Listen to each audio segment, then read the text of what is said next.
Welcome to Poets at War, a podcast documenting the brood of writers, where art, theology, philosophy, and fun beckon your ears. Today on the program, the brood gathers to welcome new recruits to the ranks, strategize on the digital front lines, and debate the very nature of our upcoming productions.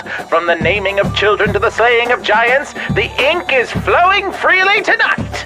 God of song said the warrior bard, though all the world betray thee, one sword at least thy right shall guard, one faithful heart shall praise thee. Recorded November 20th, The Orson 2025. Welles radio drama from the 30s through the 50s. I don't think so. Oh, okay. That's what we were talking about. So Scott hadn't heard of it either, but it's so good. But yeah, The Man Who Killed Time is my favorite episode. And because it's a New Year's episode and it's just a really cool thing, I always try to listen to it on my birthday. It's just such a good episode. It always makes me happy. The Shadow and Zorro were the two characters who most influenced the creation of Batman. So obviously most people know Zorro. And I know a few people who don't, but not very many. And then the Shadow was kind of the other half, you know. Yep. That's right. Curl that stash. But yep. So what you been up to, Jesse? Last bit of catch-up work. The last stretch of that, finally. Fantastic. It's been a long time coming. Did Jesse ever tell you about our conversation where we stayed up till 2 a.m. talking about baptism and apostasy? He told me a little bit about it. Yeah, he said it was crazy.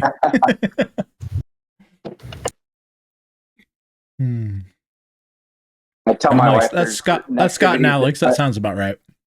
I told my wife, I said, there's certain activities in life that like generate energy for me. And I said, man, anytime anyone wants to talk about baptism, like all this hidden energy I didn't know I had just manifests itself. Absolutely. I understand that. Does your wife look at you in the eyes and she's like, could you talk about baptizing the dishes or anything like that? Oh boy, that's funny. So did you see the announcement, Jesse? Or third's a girl? Wait, where was this? Messenger. Brood Messenger. I didn't see it yet. Oh my gosh. Baby Casey did a number Trace. Trace? Yep. Yeah. Her name is Jane Anduin Ling. Jane and Anduin. Yeah, as in the Anduin, as in Lord of the Rings, yes, like the river. But the full name, you know how we do the names from the other books and stuff. Since she already has the Lord of the Rings name, let's see if I can remember this now. Jane Anduin,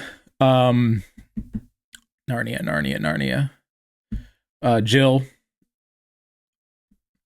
Govan Wendelin Ling. Jane Anduin, Jill Govan Wendelin Ling. Yep.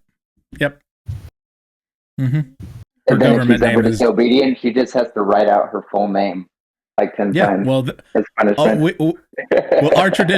our tradition is everybody gets a name from one of the 4 fantasy series that we read as a family. We read Narnia, Winged Feather Saga, The Lord of the Rings, and The Song of Albion by Stephen Lawhead. And my wife and I gave each other our names from those as well. And so all of us have those names because it's sort of like, okay, I wanted to give them sort of a sermon that I can preach to them every now and then. That's like, which character are you in the story? Right. And kind of let that lesson be a life lesson to them, kind of a thing. My pastor growing up, he named his last daughter Mercy. And one of the things that he did, it wasn't with her name, but he preached to her just as a baby, little tiny sermonette every night. God is your father. Jesus is your savior. The Holy Spirit is your helper. Just that over and over and over. And that inspired me to be like, okay, what I do with Hazel, for example, because I have that one better rehearsed. We named you Hazel because to be a mother to our people, because her great great grandmother's name was Hazel, and she raised my dad. We named you Anne because God has led me along in mysterious ways through that name. Won't go into that long story, but it's a true thing.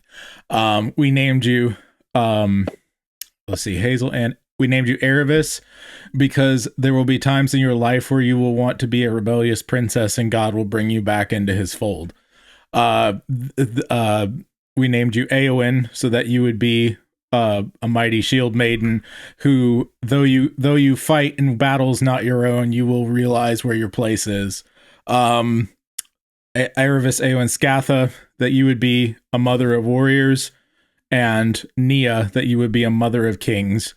And then I get to Ling, and God named you Ling because Ling is the original form is Langke, which is the German word long, and mixed with the word link, and the way I phrase that is God made you one in a long chain of believers. So yeah. Ooh, I like that. Yeah. How do I do that with my name? I don't know. You could probably figure it out. Yeah. Like it's just being Be a poetic, nerd, I guess. Yeah, exactly. You be poetic and you pull it out because as Scott means stuff. Blankenship means stuff. It's just a matter of looking and finding. And with Hazel, she really responds well to that. Peter's still a little young for it, but he's getting there. He understands there's a weight to his name because he knows the High King Peter. He knows the three main Peters that he really resonates with were at least the first two are definitely like we named him after those two. The third one we did name him after for that one as well, but it's a little further down the list. The first two are the High King Peter and the Apostle, obviously, and then the third is Spider-Man. Actually, I think Spider-Man is a fantastic character. He obviously has bad incarnations and good incarnations, but like Spider-Man's a great picture of self-sacrifice and doing what's right even when you're not sure what it is entirely. Yeah. So, and he like shoots webs out of his wrists. Yeah, it's super cool. There's deep poetic meaning in that. Yeah, absolutely there is. My son, I named you Peter after Peter Parker, who's Spider-Man, because he shoots webs out of his wrists and kicks bad guys. Mm-hmm. And he's really good at it. This is your destiny. At the end. And with great power comes great responsibility. Exactly. I mean that too. Don't get shot after saying that. Oh boy, he got shot before he said that, I think. No, he didn't. No, you're right. No, it was you were correct. Strike that, reverse it. Willy Wonka. Anyway, it just depends on the reboot. Yes, true. But yeah, the baptism thing, that's me with anytime Melchizedek and the meta narrative of life comes up in conversation. The authorship of God, in other words. Yes. So that's when I start getting. Well, we're brought into the order of Melchizedek through baptism. So there you go. Absolutely. Then the priesthood of all believers. Yep. Mm-hmm. So for our boy, we're going to name him Benjamin Beowulf Blankenship. That is an awesome name. I was thinking about how cool it's going to be when my pastor holds him up and says, "Church, I present to you Benjamin Beowulf, son of the covenant." Mm-hmm. I was like, man, that's going to be the most base thing in his entire life. That's fantastic. We started our fantasy naming tradition after Hazel was born, so she was christened Hazel Ann Ling. She didn't get her other ones as far as the baptism goes, but Peter was baptized as Peter Caedmon Onduril Llw Armulin Ling. But your pastor's very happy with you. He just had a little hard time with Onduril because he's from Michigan. He couldn't pronounce it.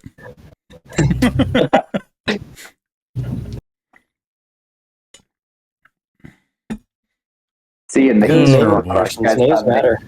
they got what'd you say, Scott? names at their baptism. I said in the Eastern Orthodox guys thought they were cool because they get special names in their baptism, and you're like, "Hold my beer, let me show you." Right, exactly. Absolutely.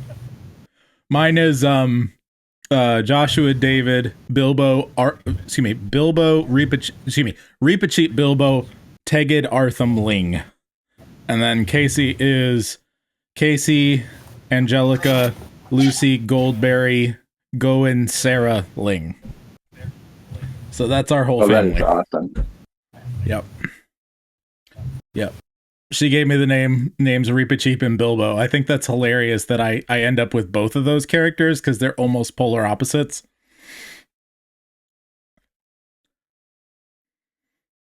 They both get to where they need to be, but Reepicheep and Bilbo are... Well, they're both small, yes, but like Bilbo just wants to stay home with a nice cup of tea, and Reepicheep's like, take me to the absolute literal ends of the world.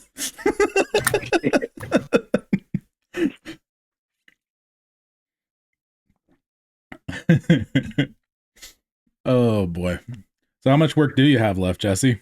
Rough estimation.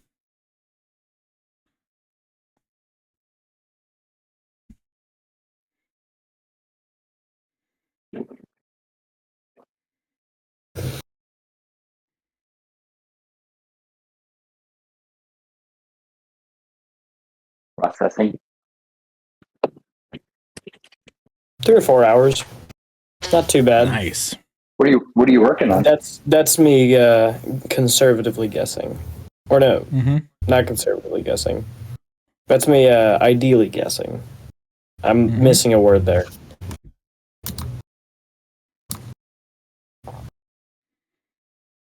Need to make some good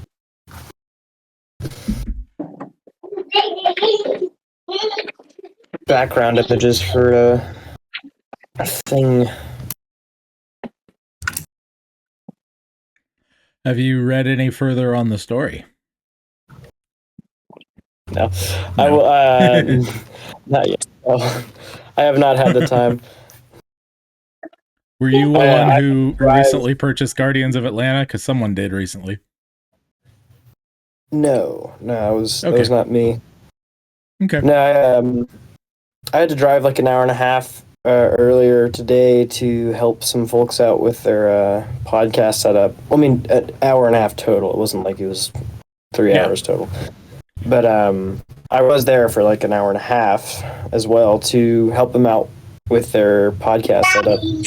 And only to say you guys need to buy more things. Yeah, I know what that's like. So it wasn't. I'll have to go back out there again whenever they get the stuff in. That was pretty funny. Yeah, I know how that goes. Oh man. Let's see. So, How do you like the Wing Feather Saga? I haven't read that series yet. it is very, very good. The one problem that Nate Wilson has with it, and you know Nate pretty well, I'm pretty sure, right? As far as just his general temperament. Okay. The one problem he has with it, I have too, but it's I have it much on a lighter scale than he does because he's very intense about a lot of things. Not that I'm not, but in other directions. The main character is particularly whiny in certain places when he should be active and doing things and being a little bit more of yes, he's doing a growing arc, but even in a growing arc, you should see more of the potential throughout the story for greatness. And there's a little bit of a lack in that area for the main character. However, I think even Nate would say stories are really good. It's just like that's way bigger of an issue for him than it is for me. The actual quality of the story, it starts out much more accessible and little kids stuff similar to a Narnia, or even a little bit younger, and ends on this unbelievably high level that I would consider to be the best narrative apologetic for familial forgiveness in the entirety of Christian family literature as a whole, all time. Oh wow! Like meant for families to read. Yeah. Oh, wow. The familial forgiveness theme is something that runs through the entire thing and culminates unbelievably in the fourth book. There are 4 books. And so, well, unless you count Wing Feather Tales, which is sort of their Silmarillion, but much smaller and whatever. And then, which Nate Wilson wrote one of those stories. And, it was like an anthology. And then Pembroke's Creaturepedia, which is sort of like a supplementary book with the creatures of the world kind of sketched out. And it's written from somebody who lives in the world, like writing a journal of his travels and the weird animals that he sees. So it's a very, very, very fun series for kids. And I think that the adult themes in it come through extremely well too. But it's something that really is trying to be for everybody. So, you know, it's a homeschool family out on a journey, basically. It's a homeschool family, more or less, not literal homeschool, but basically homeschool, going on a journey a la Lord of the Rings and Narnia, and it has jokiness like The Princess Bride and whimsy like The Princess Bride, but seeks to have a depth that is not as depthy as Lord of the Rings, but is at least more well thought out like a Lord of the Rings than like a fairy tale or a Narnia. So yeah. And I love Narnia, and I think it is extremely well thought out, but it's well thought out on a themes level. Whereas this is like world building, you know, like all the stuff that gets kids super excited to like imagine being in the world. So yeah. I'll have to get it then. I'll have to check it out. It's extremely worthwhile. I hadn't read through Narnia or The Lord of the Rings, and so last year we made it a goal to go through all the Narnia books, and we did that. Nice. And then we've gone through The Hobbit, but I'm still working through The Fellowship of the Rings. I've never read the series before, so. Okay, where are you at? They just got through where they were going through the woods, and they called up Tom Bombadil to come rescue them. Got it. So you're at Bombadil stuff. Gotcha. Me with my kids, we read through The Hobbit. I actually recorded The Hobbit when we read through it. I just recorded it on my phone, so my daughters listened to it multiple times. But we're reading through we read through all of them, and we kind of just switch between each book and keep a bookmark in them all. One of the 4 series basically, and we just pick one each night and keep reading from where we left off. And so right now we're at the Council of Elrond and Fellowship of the Ring. And this will be their first time through Lord of the Rings as well. But yeah, it's a lot of fun. I had the extreme privilege of reading when my father was on his deathbed, probably less than 12 hours before his death. I was sitting in there alone with him, reading the ending of The Last Battle to him after he had read Narnia to me probably 5 or 6, maybe even 7 times growing up, all the way through. And so that was particularly special. So yeah, that's sweet. Mm-hmm. Yep. All right. Well, speaking of babies, I gotta go help put them down. So I'll let y'all go. Yeah, man. Thanks for hopping in and saying hi. Yeah, absolutely. Y'all take care. I'll talk to you next time. Bye-bye. Bye. Boom. Moving to the propaganda front, Joshua David Ling and Jesse Marsalis discuss new tactics for the digital battlefield. We analyze the effectiveness of AI Mimes and the potential deployment of a medieval scholar character to capture the public's imagination. It's been a grind for a little while to try to get caught up on everything, but then stuff just gets piled on top of it. It's just been an uphill battle. My social stuff today has been pretty good on Joshua David Ling brand.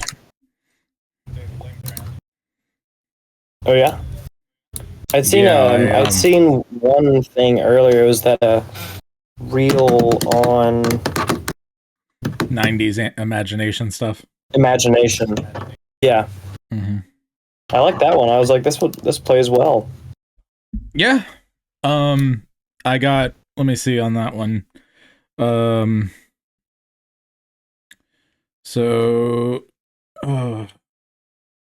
TikTok 919 views. On YouTube we got 1.2k views with a bunch of comments. Actually, no, not on that one. I got a bunch of comments on something. Anyway, and then what was the other one I was going to look at? Instagram. Instagram was reloading 205. So overall, that was pretty good. And then I put out a Substack article that I got like 5 or 6 comments on, plus a whole bunch of likes, which was the first time that's happened. That article was called, let me see here, going to it. And I don't know if I told you how I'm doing my Substack articles, but I'll tell you in a minute. That one's called Your Kids and Your Art Are Acts of Holy War. That's a pretty baller title.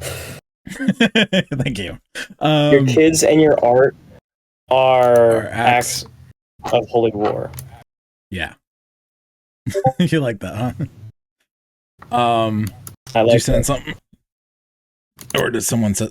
Yes. Yeah, you did. It was something I made a little while ago for work. Oh yeah. Did you make the whole thing? Oh, okay, the video.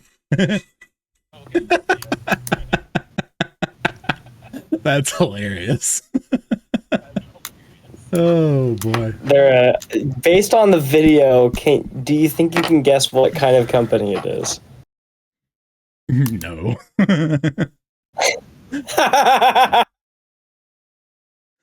Come on. What's the main thing that's happening there?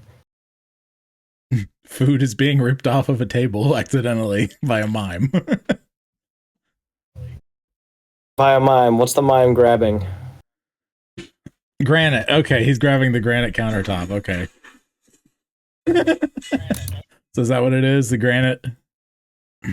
Yes, sorry, latency issues. Okay, cool. Or whatever it was, Wi-Fi or 5G or whatever. Anyway.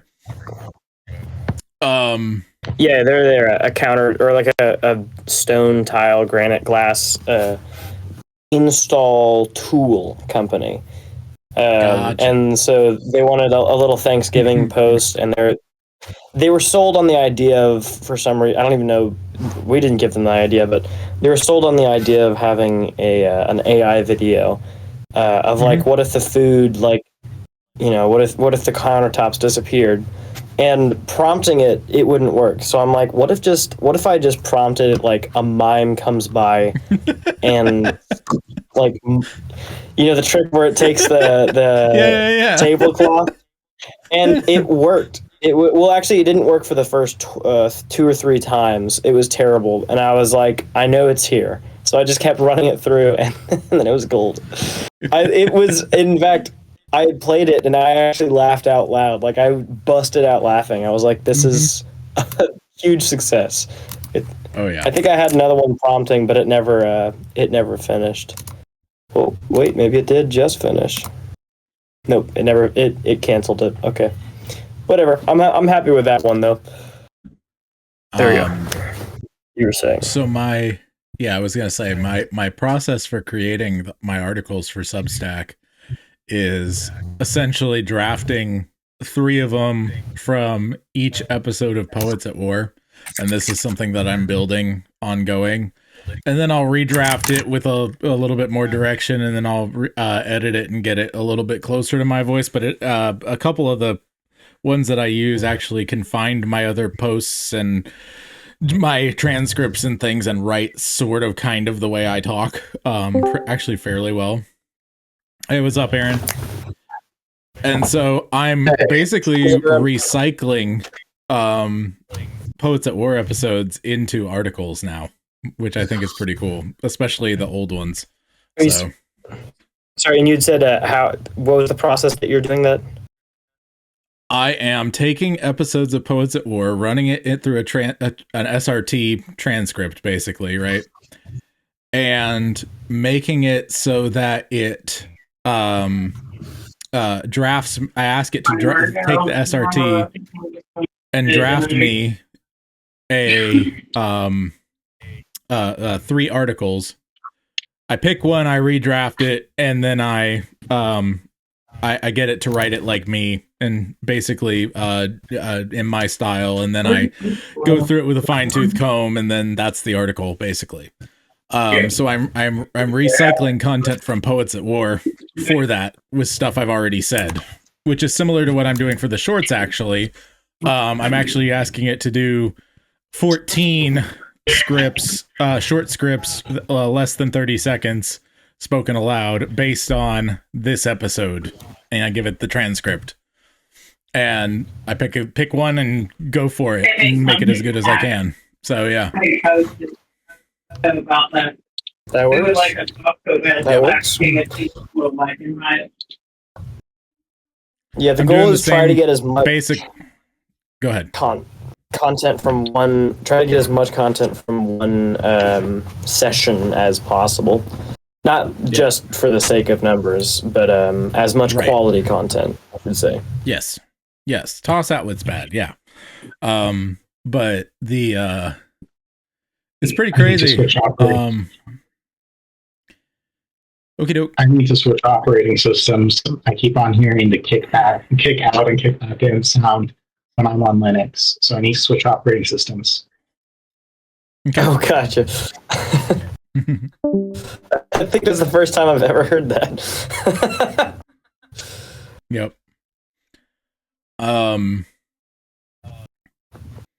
Let me see here. But yeah, no, it's been really good doing that, and I'm doing the same with Logo Sophia for I'm running their magazines through to get quotes and for quote graphics and for short scripts as well.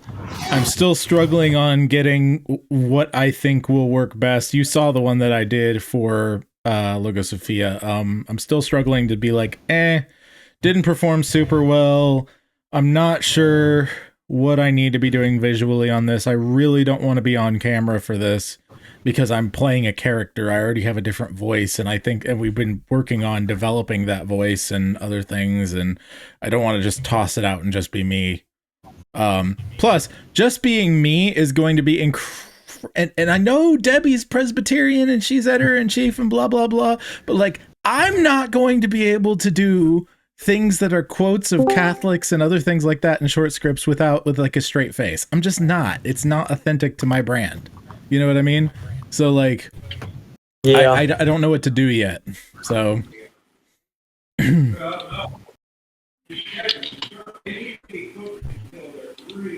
yeah. So you're saying you need in order to have a face of Logo Sophia, it can't be yours. Yeah, basically. And if it's going to be an actual face, it may end up having to be like a cartoon or puppet or something.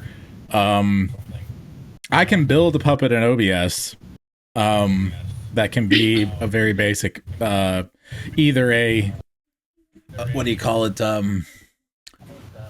VTuber-ish sort of thing without being all anime and cringe, or something that's actually like puppeted with buttons on my keyboard. I can do that and make something like that if I want an actual face, which might not be a bad idea. it would be different than having AI generated stuff like what I did with that. But I just think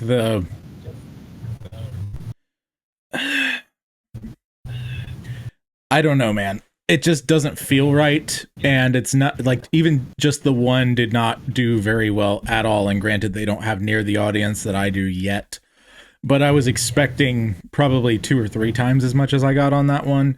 I could continue on that path, but it was so low scoring. I'm kind of like, I think the voice is right, but the rest is not. You know? For which one? The Logo Sophia short you saw, remember that one? I'll link you. I feel like I've seen 2. Am I wrong? You're wrong. I've only done 1 so far. You've seen The more one from with me the lately, right, but the one with the AI pictures. sort of illuminated at manuscript sort of pictures. Yeah, Yeah. I'll pull that one up anyway.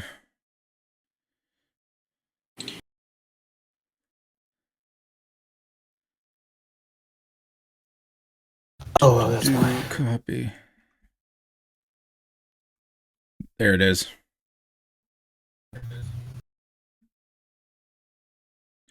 Yeah, it only got 5 views on YouTube. Granted, we have like 26 subscribers to this channel, but like 5 views just feels really low for that.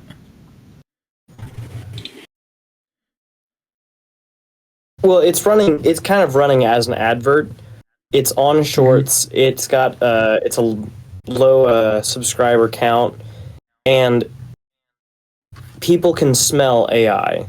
For what it's doing, it's doing great. But it's not. It's going to be an uphill climb for a while, especially on something like on Facebook. For sure. But the amount of time that I take to generate, but the amount of time I take to design and generate even 5 of those high quality stills using GPT image through po.com, I don't think it's worth running that race at the moment when I think I do have the voice down. I just need to figure out what I can possibly do to capitalize on the voice, and it's always the visual that's lacking. That's my thing. I can't seem to find that puzzle piece. So, I mean, do you agree? Do you think I'm off my rocker? No, you're right. You're going in the right direction, but you haven't found it yet. Yeah. But you know who else is going in the right direction?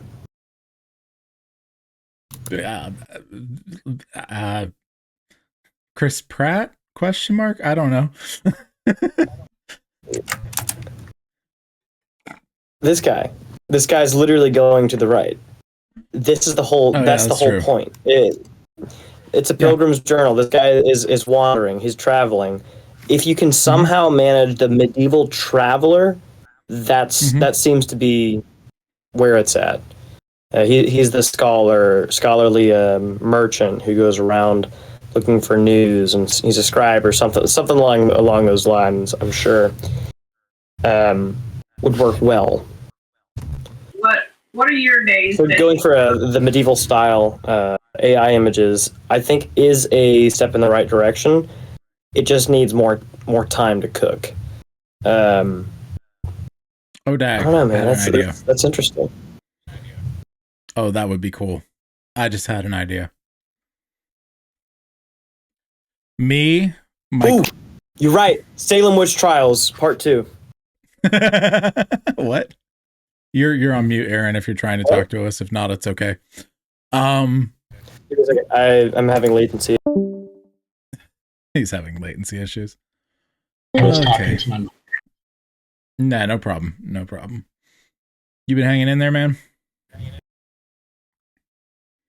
Me? Yeah. You doing okay, Aaron? Yeah, I'm doing fine. Tired? Yeah. Yeah, I hear you. Still working graveyards? Yeah. Weird shifts. When you say fine, Are you really?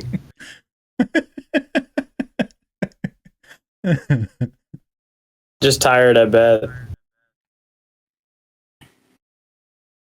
When's the last time you've seen the sun? I saw it today. That's good. How long? Well, I woke up at 10 since I'm not working tonight. So a while. I've seen it for a while. That's good. So my idea, Jesse, we have choir robes at our church, and we have some other Are you gonna do like robes. some southern? Well, we have some other robes and things, and we also have some funny Middle Easternish hats that are part of our Christmas wear stuff, like for Christmas pageants and stuff at church. And we also have stained glass windows and hallways with stained glass windows that I can actually walk and pace past. So I could actually play that character in church and go on one day and film, get a whole list together and film 30, 40 shorts at a clip and just run through those. The medieval scholar going through the church would be pretty nice. Right? If you could get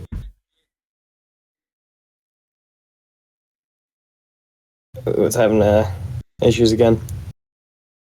If you could, you're already competent enough as an artist, but if you could get, man, you're cutting out bad. You're cutting out bad, sir.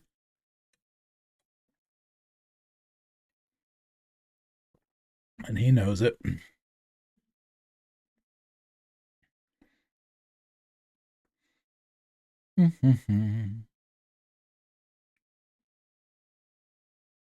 Oh, that's odd.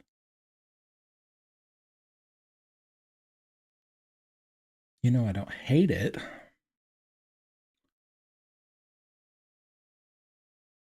Does need to be edited slightly, though.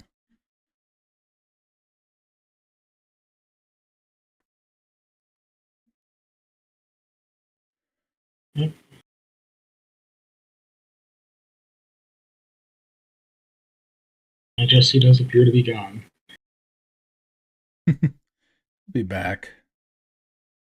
Yeah. In the words of King George. It's only temporary. In the words of King George from Hamilton, he'll be back soon. You'll see. Anyway, See, you'll remember you belong to me. Oh, so good. All right, what was I saying? Oh yeah, yeah. It'd be cool to select shot locations for that. Mm-hmm. All right, this time it just fell. It just fell. That was it. That was the only problem there. I could tell. The wire's pulling it. Oh man. I'm not doing this on purpose. Oh my gosh.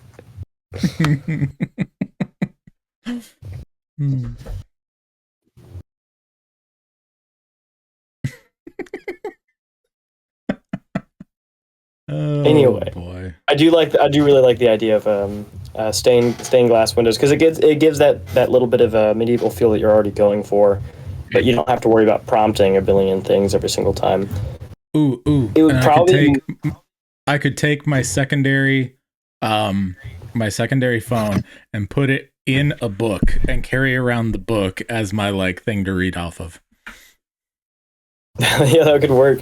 It'd probably do as well just to grab a bunch of B-roll of you, I don't know, pacing back and forth and looking like you're doing things. Yeah, specifically just reuse that. Exactly, reusing those clips, make it as you'll probably want a bunch of them that you can reuse for almost any topic on its own. Yes. Obviously with other supplementary B-roll, but that would probably be a pretty good way to pre-production on that. But yes, I could probably get an hour plus of footage and just continue to reuse that over and over. That's a good idea. That's a really good idea. I mean, maybe you'd probably only need like 3 or 4 minutes because you're just grabbing clips. I mean, of like total run time. It would take a lot longer than that. Well, I'm saying like if I had one full hour of like various shots, different whatever, if I literally had that much footage, I basically could reuse that almost ad infinitum. I could probably use that for 2 years before I really needed to do anything else. We turn our receiver now to the Night Watch. Aaron Reed reports in on the difficulties of maintaining creative discipline while working the graveyard shift, and the Brood offers counsel on the best paths for serializing his fiction. I am dealing with an issue. I think I've been struggling with a while with the morality of writing fiction. I think I've gotten that resolved.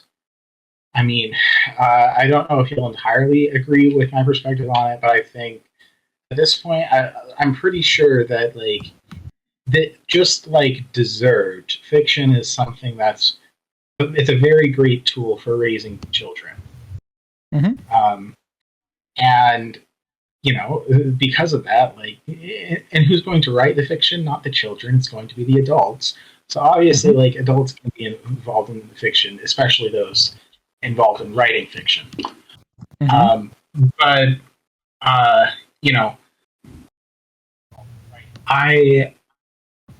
I don't know how to write for children, and that's morally the audience I'm comfortable writing for, at least keeping their needs in mind, though not necessarily writing for them specifically, if you know what I mean. Mm-hmm.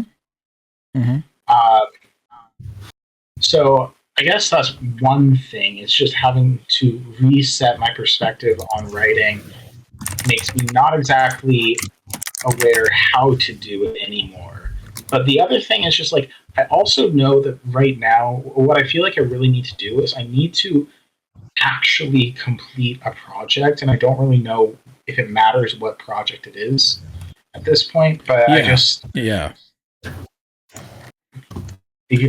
I just need to complete something to develop that discipline of following through on something. Mm-hmm. Yeah, I think regardless of what you decide, overall, that is an obvious something that needs to be addressed, is finishing a project, something like that. Fairy tales are a great way to go, and reading fairy tales so you can write them is probably a good idea. Hans Christian Andersen, I would definitely point to for children.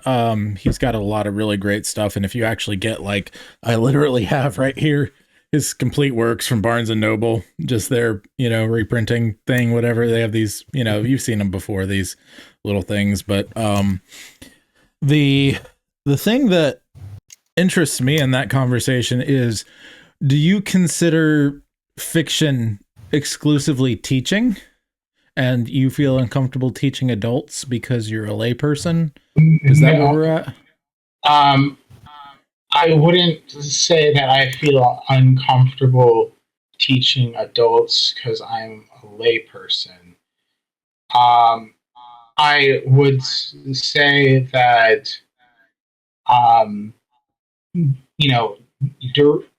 the point that someone is an adult, there are generally much more effective ways they can learn most things.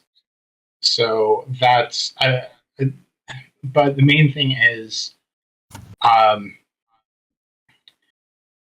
don't know if I can focus on writing a children's story, but it's more just if I write, I need something that is child friendly.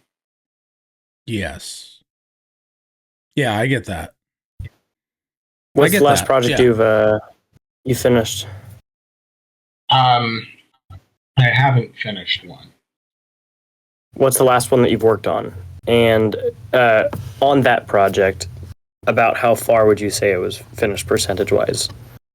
I would say the last project I spent a significant amount of time working on would have been, The Maiden's Child or The Will of the Wind.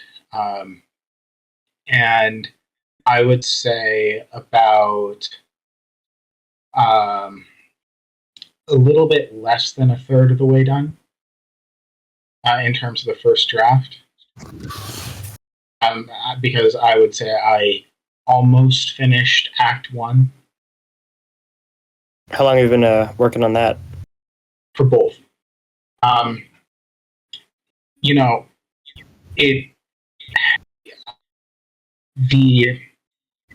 What I'm needing to do right now is actually decide on a project. Mm-hmm. All right. But answer the question. There's a reason I'm getting somewhere with this. It depends on if you want to know how long it took me to get started, and the amount of time from getting started on that particular draft to that particular level of completion. Because there were previous drafts, but I feel like that's really unfair to me. Started on this current draft to where it's at now. From the time I started it to the time I stopped working on it in a meaningful way, I think was about 3 months. And most of the work that I did on it was done probably in the first month. And previous drafts, how many years back does that go? For The Legend of Two Elves, there's been a lot of previous drafts on a later part of the story. Some of them actually were complete, but after rereading them, I decided that they weren't good. And so, these story ideas have gone back to my childhood. I'm still here. I was just turning off my camera for a second.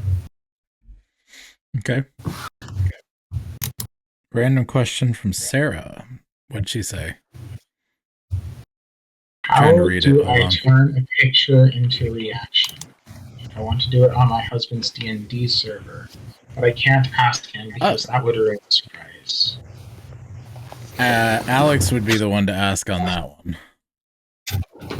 Is that Oklahoma Alex or the other Alex?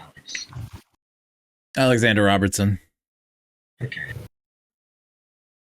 Aaron, if you've been working on, let's say, Maiden's Child for several years, and on this current draft it's been 3 months, then, and you're looking to just finish a project, how many projects have you finished like this? None? Well, if the only things I've finished would have been previous, later thrown out drafts of The Legend of Two Elves, and I think there's been 5 of those. Well, that's you probably aren't stretched for a project of that length yet. You need to make shorter stuff. Yeah. If your primary target right now is kids, you need to make something that's size. short. Making shorter stuff is something I'm interested in. Right now, I'm just, I'm trying to figure out what kind of project I should pursue. So, within the realm of writing stories, there's many different projects I could pursue. But taking a step back, there are 3 different kinds of art that I'm interested in doing. And I want to complete a project in one of those areas. And so there's obviously the writing, but I'm also interested in just focusing on writing music for the songs. And then I'm also interested in getting into game design because I like mathematics. And the big issue with the music is that, well, I'm tired when I get back home from work. Generally, the best time for me to work on these projects will actually be at work. And at work, I don't have a musical instrument, obviously, but I can write. And I could possibly even code. The writing's probably the only thing I could do realistically on the job. I don't know. What do you think is what sounds like a better project to work on, just in general, from your perspective? You mean to say you don't know whether to go into a music project, a game design project, or a writing project? Yes, of those three.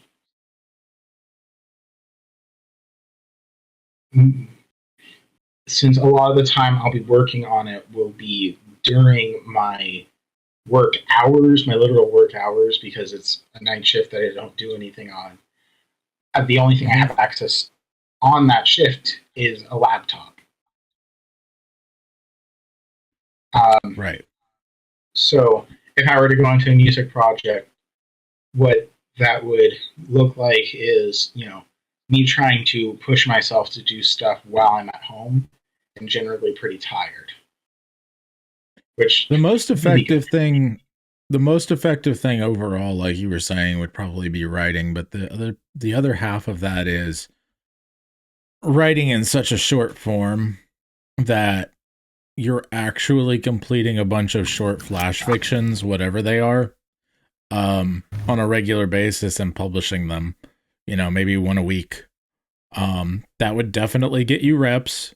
You could do it under a pseudonym if you wanted to, and, put them out on Substack or something like that. Just do something really basic and work on your craft.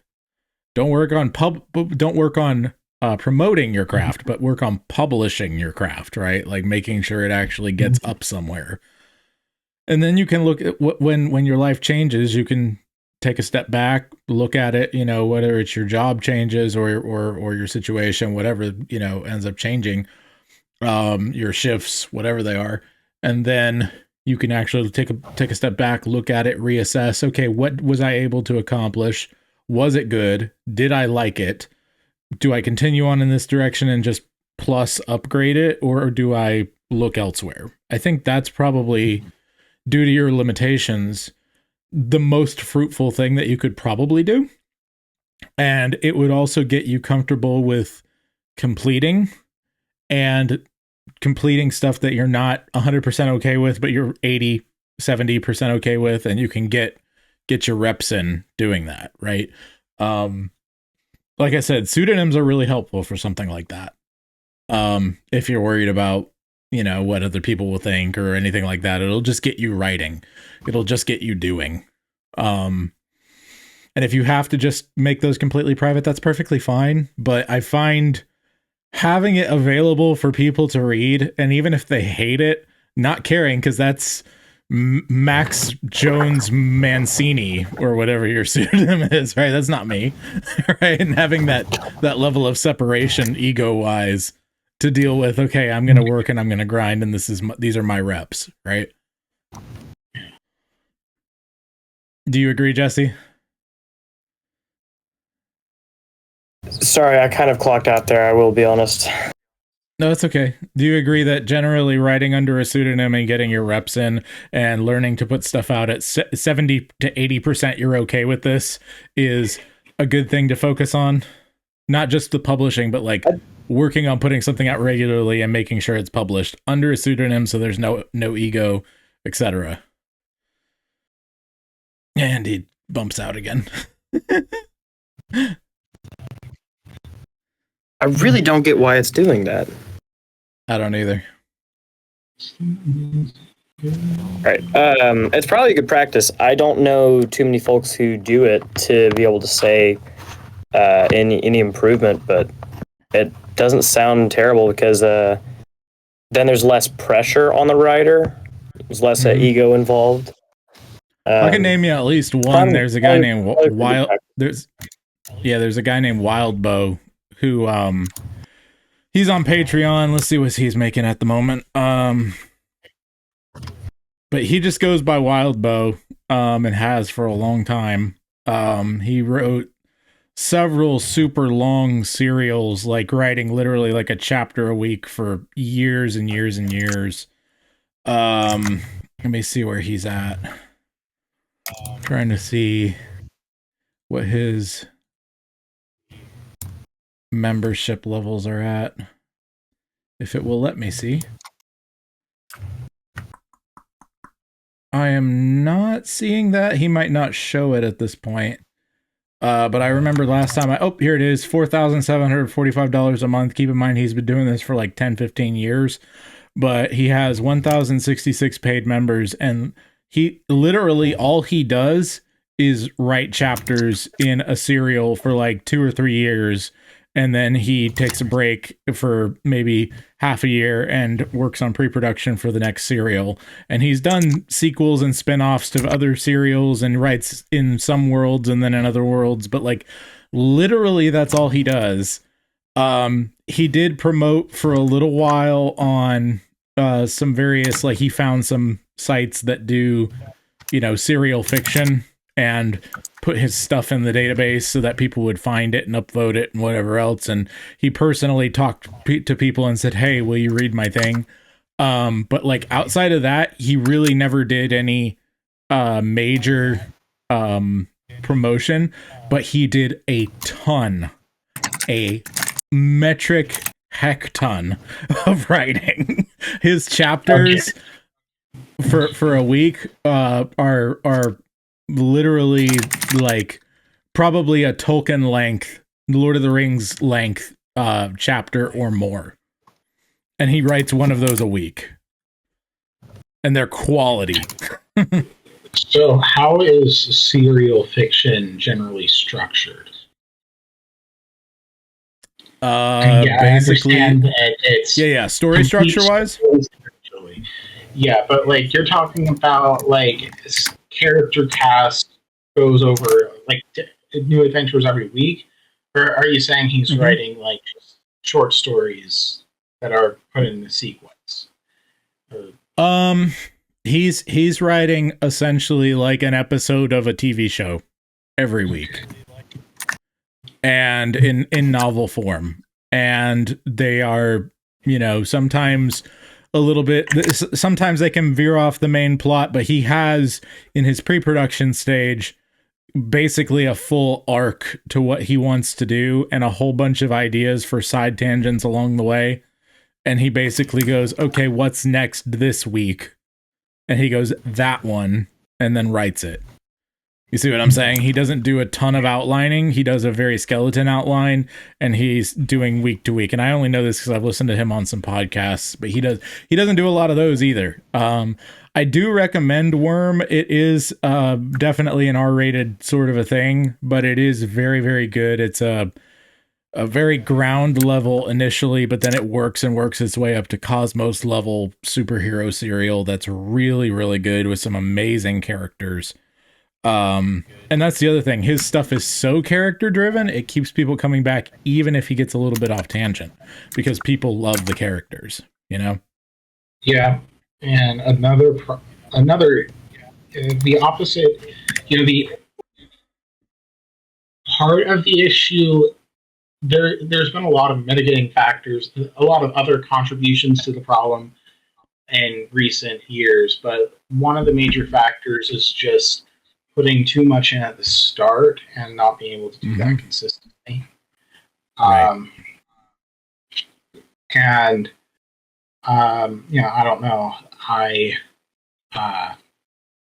What exactly I want to serialize. I mean, well, you could do that, or you could do fairy tales. That's the other option. Like literally sit down and write 100 fairy tale ideas, like literally 1 to 2 sentence ideas, and then just write one, and then write the next one. And yeah, set yourself a limit, Yeah, like it's like 10,000 words or less, or 5,000 words, or 8,000 words or less. You know what I mean? yeah.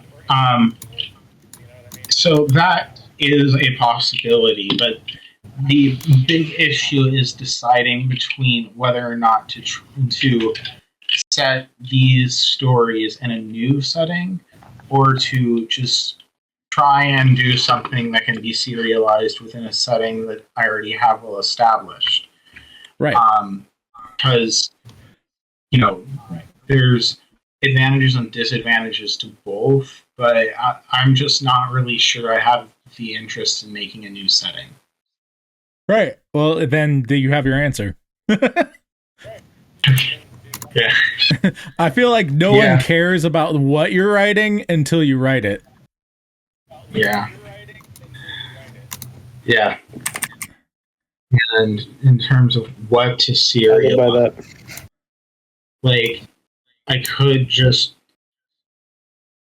I think it's obvious what parts of the story, what era should be serialized as well.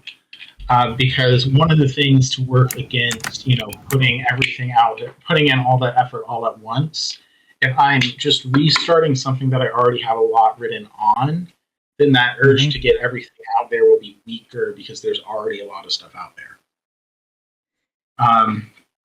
So I have 3 areas where that's the case. And that would be what I would call the first age, then the Legend of Two Elves and the Maiden's Child. My co-author, I don't really think he cares about the first stage that much, so I think that's the best thing to serialize. Well, there you go. Yeah. So essentially, I should serialize the Silmarillion version thing. Yeah, that could be cool. And we do like hearing those things. I think they work better in written form than read aloud a lot of the time. When you do want to share any of that again, we can show that on camera and to the group if you do a Google Doc in the future. I've kind of figured out how we're doing that a little bit better, and when you share it, people can obviously look at it on their own live during broadcast. But yeah, no, like I it's different, but it's something you could totally you can make that your own if you work hard enough at it, like that. I don't know anyone doing that style in serial, but I think it would work if you really put in the work, you know what I mean? Yeah, and what I'm just trying to think of is like somewhere to put that. What's up, Alex? That isn't hello. Somewhere to put that isn't Wattpad is what I'm looking for, really. Because I've got an account on Wattpad that I can put this on, but I'd rather not. Yeah. Well, I would do Substack instead of Wattpad. There's starting to be a little bit more of a fiction space within Substack, and I want to see it grow. So, what's Substack? Yo, Walmart cam? No way! Jesse, you're super lagged again, just so you know. Oh, boy. So how goes it, sir? It's been a minute since I've seen you. Goes well. Everybody else is picking out cakes, so I have some time to actually jump on. Sweet. Aaron was talking about how was the writing within his concert. What? How was the Bedlam concert? Oh, it was fantastic. Oh. It was really, really good. Nice. Yeah, Aaron was talking about writing within his means, doing graveyard shifts. He has time to write, but it's, during the work hours and stuff like that. Now, what's the best things that he can do? And it seems like we're kind of, with the questions I'm not exactly answering, but kind of guiding him to the answers he is seeking. It sounds like he's going to kind of go for his first age Silmarillion sort of stuff, possibly in serial form. I'm suggesting Substack because, like I said, Substack is starting to get more fiction, and I think that it needs more fiction in general. And I was just telling him. I was just telling him I need somewhere to put that isn't Wattpad. Yeah. Yeah. Wattpad is gross. Yeah. Reinforcements arrive. Alexander Robertson delivers a critical after-action report on the use of AI imagery versus pure audio, while Ian Wilson debriefs us on a gritty sword and sorcery retelling of a classic giant-slaying tale. And it also What, you don't want to go to AO3 either? That sounds worse. It is. It definitely is. Trust us, we checked. Yeah. Okay, so I can also do a video post on Substack. That's cool. Yes, you can. Yeah. So I could, And audio. So I could also do this instead of a YouTube channel. Yes, absolutely. I mean, it doesn't do the same thing, so it's not quite instead of, but you can definitely do videos on Substack. Well, yeah. The thing is, YouTube is a platform that doesn't actually pay you if they can help it. So whatever you do with YouTube, it should just be an advertisement for something else. Pretty much, yeah. Yep. That and an archive. YouTube is still valuable as an archival and easy access platform. For now, that's with how much data they're already storing, they're going to run out of room. I don't know about run out of room, but they're definitely going to. They're definitely going to run into further complications. Let's put it that way. Yeah. Hello. Jesse is floofing at you. You could floof at him. So is Joshua. Debbie refuses to floof. No, man. Okay, she's doing it. Floop. Yay. Hello, was that another Morgan? That's Judah. Yep. And then we have Miss Cheryl and Mr. Josh's mom in front of us. Tell me if I'm wrong. This is the sketchiest battery packaging I've ever seen. It's. Oh my gosh! Great value double A's. Get out! It's about to start a fire. Yeah. We didn't start the fire. Oh, that's good. We didn't light it. Oh. So, did you see the news, Alex, or were you completely oblivious? What news? That Jane Ling is a person? Jane Ling? Yeah. Our third child. Oh, congratulations. Girl. Congratulations. Her full name is Jane Anduin Jill Govan Wendelin Ling. Okay. Debbie said you guys had a name picked out. We did, and we changed. Okay. That was Casey. That was Casey's choice this time. But her name is Jane. Okay. Cool. Mostly after Jane Grey, but a little bit of Tarzan Jane and Jane from Mary Poppins. Okay. Cool.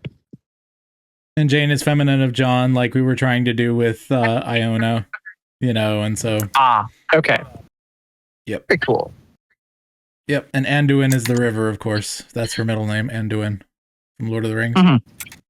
Yep.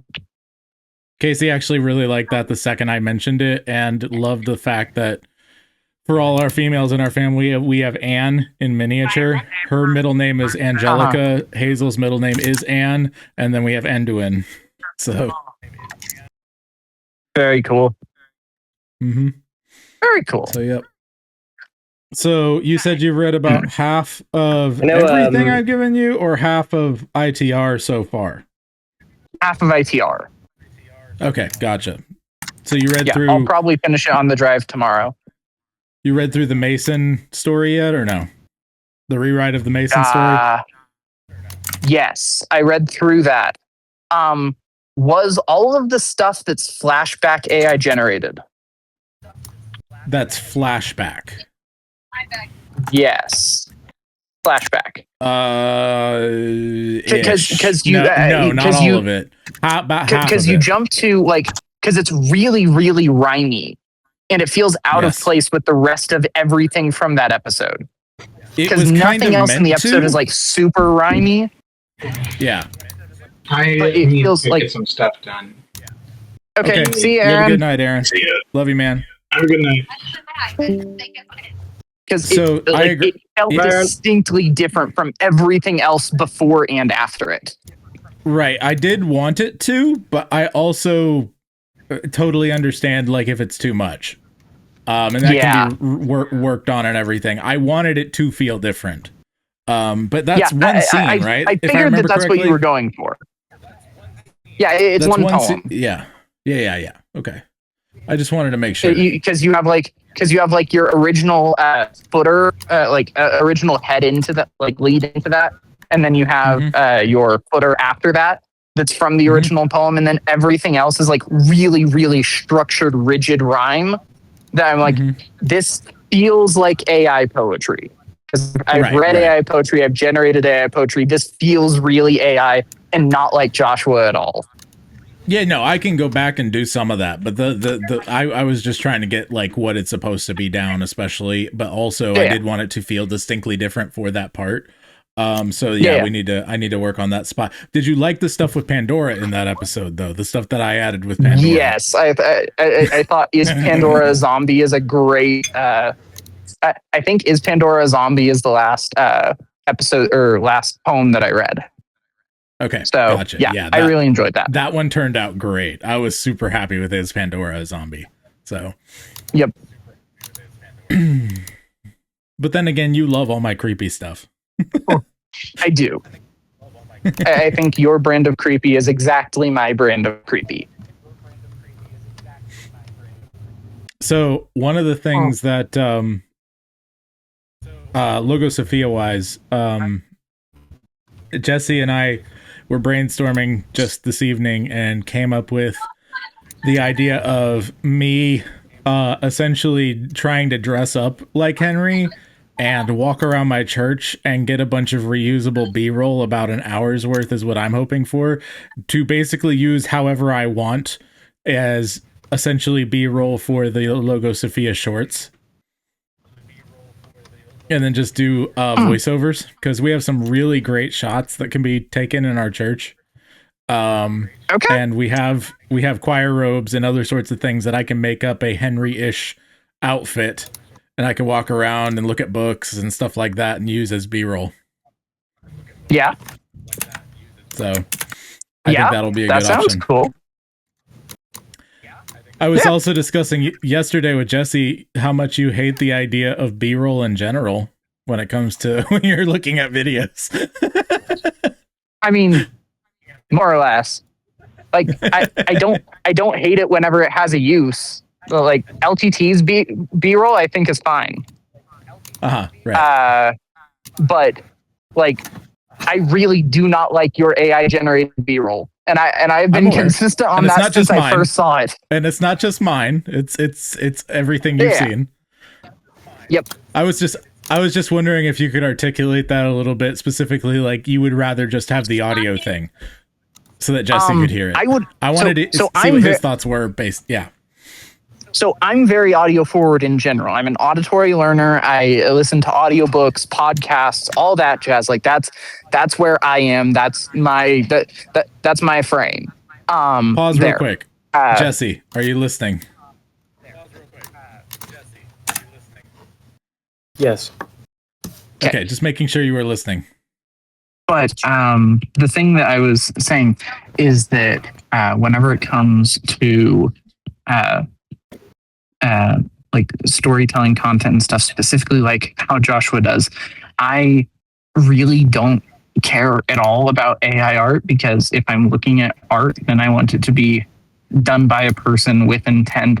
I appreciate the skill that it takes to actually make a painting or drawing or whatever. And so I like I appreciate visual art whenever it comes to that. But if you have like AI generated art as B-roll that doesn't add intention to the story, that doesn't add, as far as I can tell, anything of value to just the raw audio. And so for that reason, I would far prefer something to have, just like a black screen or a like vocal like waveform thing than AI generated B-roll over it. That's where I come from. Yeah, you want art to serve a purpose, Yes. not just have it for the sake of it. Would that be Correct? Yeah, Yes, exactly. I mean, I'm on that train as well. Yeah, but he said even like some of my storytelling videos where I had comic book style stuff like we were talking about the other night, like just having stills Ken Burns, you know, for storytelling purposes, right? Like he doesn't like that. And claims it doesn't really serve a purpose, right? Alex, am I correct? It adds no value to me. Like it adds no value to the thing in and of it, to the piece that you are putting out to have AI generated footage over it.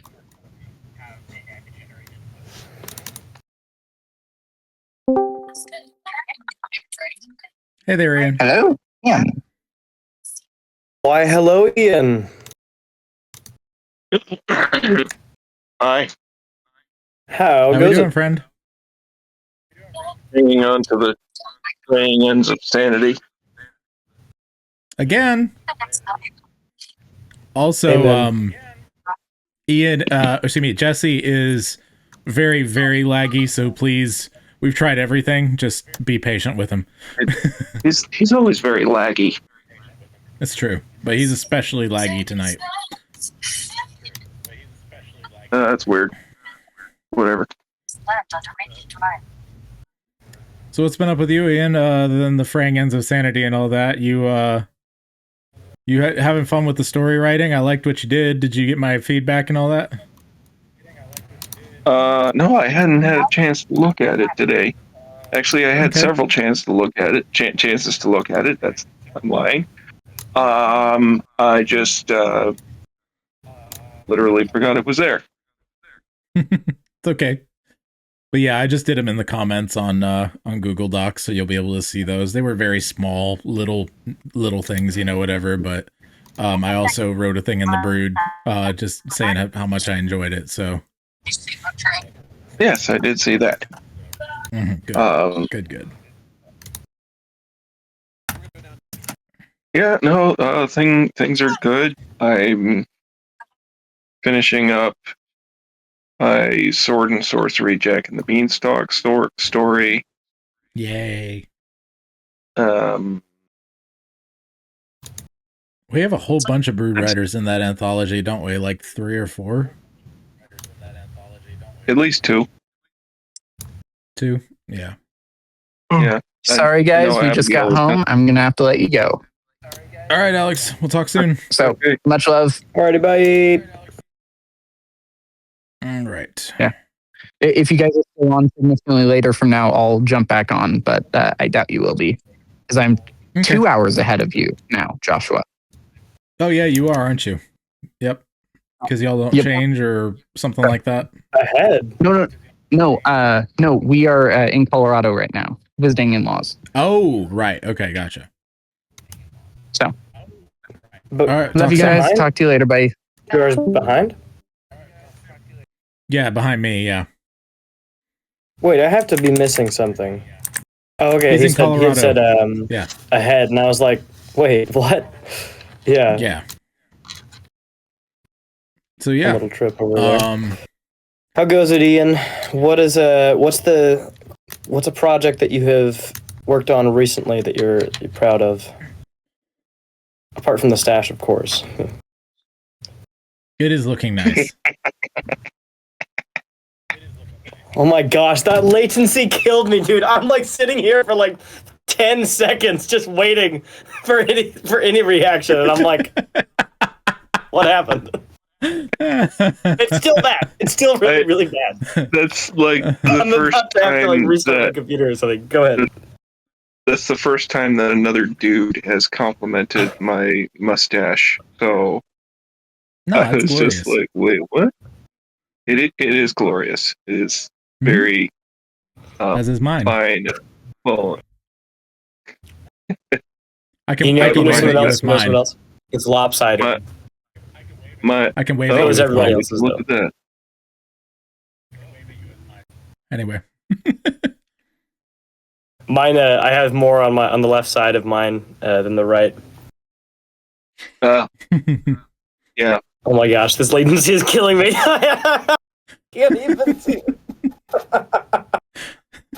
My beard was like patchy for pretty much my entire adult life until I turned 29, and then it started to actually fill out and look decent.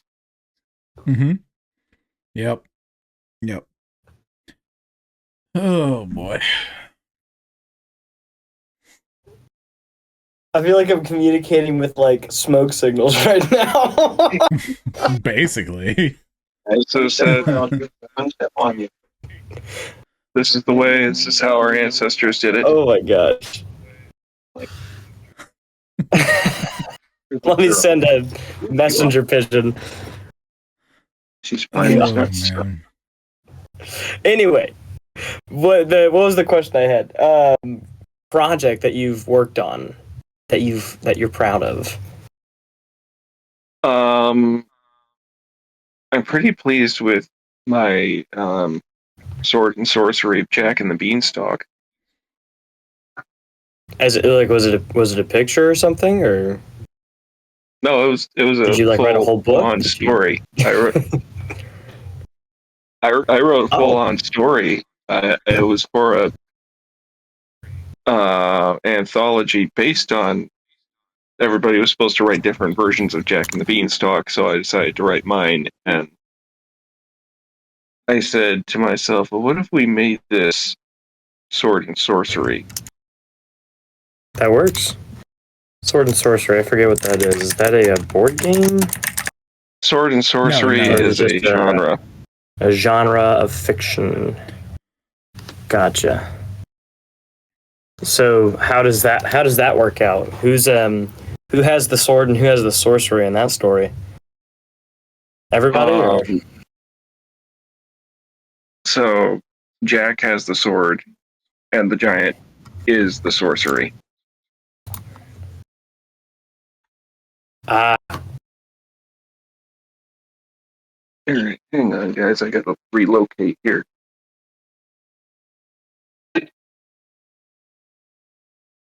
I'm just gonna. You've been turn my saying that for camera years. You ever gonna get out of New York? Joke. Anyway.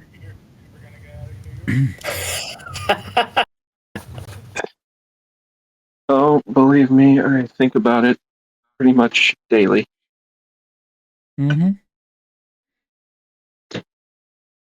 But the problem is you don't like anywhere else. I'm just kidding. I mean, that is half the problem. I really I hate it here, but I like it here. Yeah. No, I hear that. You have a Stockholm Syndrome relationship with the state of New York. Yeah.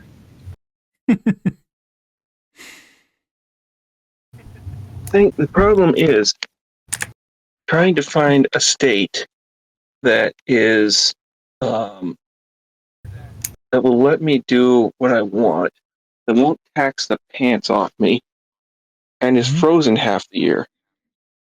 Yeah. I Probably say Montana, is frozen. But it's hard to make money there.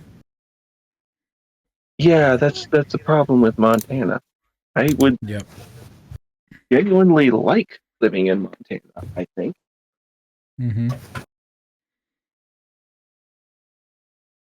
How do you handle the Anyway, heat? how do I handle the heat? I don't. If it's more than 85 degrees outside, I'm not doing anything. Unfortunately, the humidity of Louisiana and Georgia That is are entirely unthinkable. immune to his punches and kicks.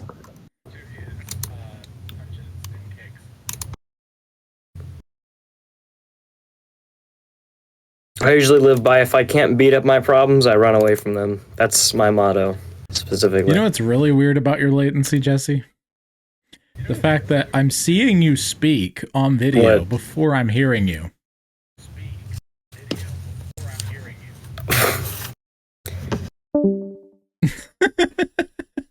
Normally, video takes longer, right? Yeah. Oh, he's gone. Oh, he's back.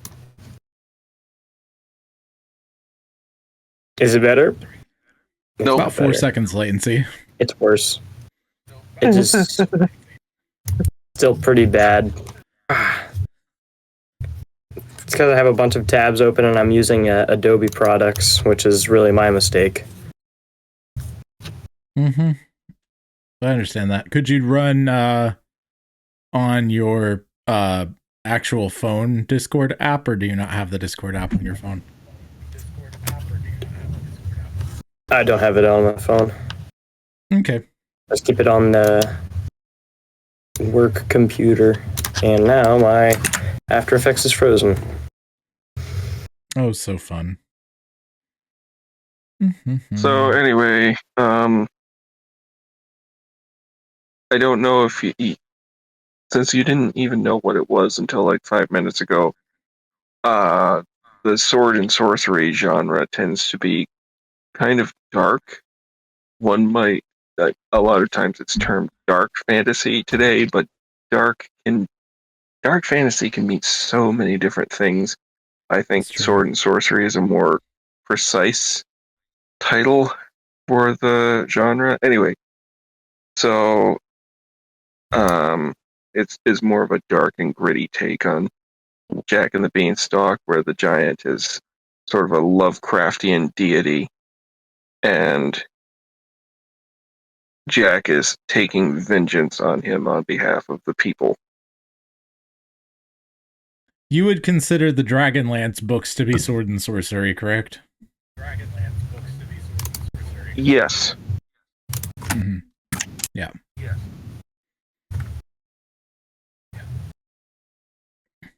He's like, what? Dragonlance? Yeah. No, they were a thing. They're not as much now, but they do still exist. Yeah, they're definitely a thing. I think I have 2 of them, actually. One or 2 of them. I don't know. I have so many paperbacks on my wall now. It's hard to keep track of them all. It's basically the kinds of stories that you would create in Dungeons and Dragons if you weren't some kind of ridiculous millennial deviant. Like with the stories that were intended to be created with Dungeons and Dragons. Yeah. Just in actual fiction form. So. Yeah. That tracks. My karate sensei is a big fan.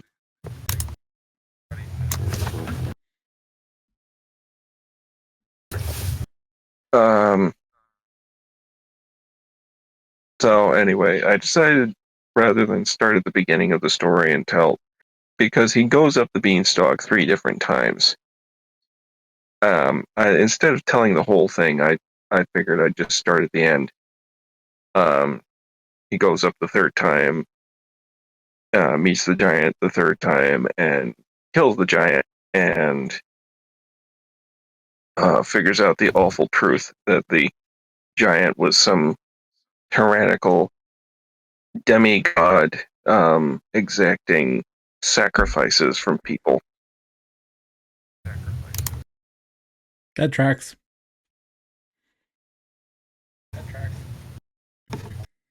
Where's the part that's fiction?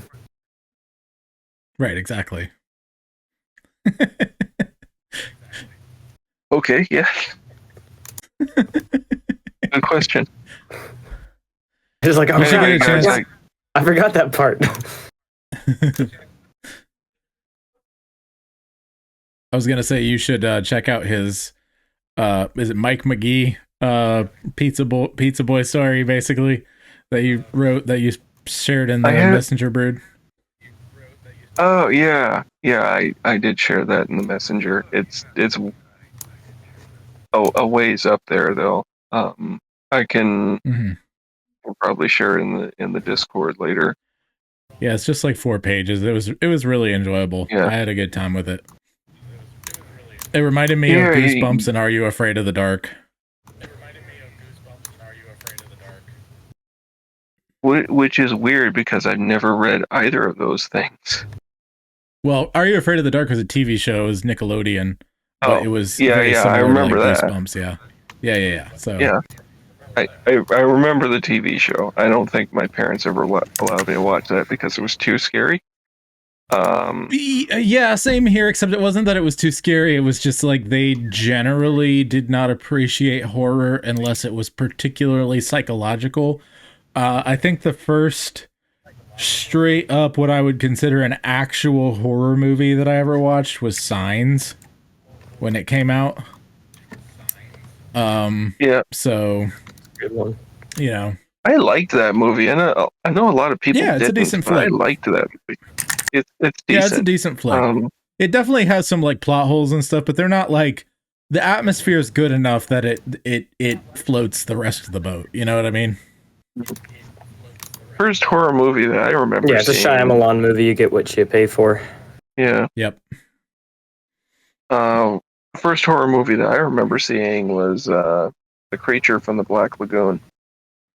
Nice. Yeah, that's fun. I know, Ian, you've seen Over the Garden Wall. That's one of Hazel's very favorite horror-ish adjacent things. Oh, yeah. Have you seen Over the Garden Wall, Jesse? No, it's been recommended many times. Yeah, it's really good. It's the most, like, rude thing that there is. Yeah, it kind of is. Especially the fact that it has Tim Curry and Christopher Lloyd voice acting in it. Brood. He said brood thing. The most brood thing that there is. Oh, gotcha. Well, that's until we make some kind of show or something like that. Exactly. Yeah. Just you wait. Well, Brendan Jesse and I were talking about. Brendan and I were talking about making the Walter Ulrich mysteries into a TV series. That'd be great. I would love that. Like live action or what? Like, how would you do that? How was he thinking about doing it? We were talking about making a short film and then like trying to spin that into a series. That'd be fantastic. Live action. It would. He told me that it isn't as expensive as you would think. No, it's not. You know, we'd make a low budget short film based on one of my Walter Ulrich stories, and then maybe like Angel Studios or something would pick it up. I doubt it, but you never know. Hey, it's worth trying to make. And Alex, Jesse, and I are kind of sort of working on Idiot's Guide. We're looking to do voice acting from several people and trying to get that going. Whether it's a show or not or what, we're not entirely sure yet. We're talking about that literally just before you came on. We were discussing some various things about that, but I still want to do more stuff with it. I do still want to put them out as audiobooks too, but it's just a matter of figuring out all the stuff. But right now it's mostly writing story related stuff at the moment. I'm kind of stuck because I need to make the 8-hour PBS documentary version of the third act's battle in order to write the blockbuster version. Otherwise, it won't make sense. So basically just world building stuff where I am trying to slot various story threads together in a way that makes sense. So I'm having them catch up on Idiot's Guide in order to help me with it. So but anyway, it's getting kind of late for me. I wanted to be on earlier, but scheduling things Yeah. and whatnot. I've been meaning Anyway. to ask for a long time. Is that just a textured ceiling or a drop ceiling or something else in your house? I actually don't know. You don't know? I don't know. It's just always been this ceiling has just always been there, and I think just right above there is the attic, and there's just nothing in between. But Right. I don't actually know what's up there. So it's just some weird paneling. It's not even a drop ceiling, Yeah. is it? Like, it's just paneling. that's weird. Anyway. Lots of things about this house. I have the same thing in my house. Oh, yeah? How many doors are in the house? How many doors are in my house? I don't know. Why do you ask? A man ought to know how many doors he has in his house. That way, if new ones appear, he knows to get out. That was awesome. I hadn't thought of that. All right, that's going in my next Mike McGee story. Yep. All right, man. You have a good night. All right, good night, guys. You too can be a part of the brood of writers and poets at war. Just visit joshuadavidling.com/discord to join. If you're a true poetry patriot, you can support us on Substack and Patreon and get the recordings of all of our encouraging and strategic meetings, along with much more. Once again, all links can be found at joshuadavidling.com. Over and out. God of song said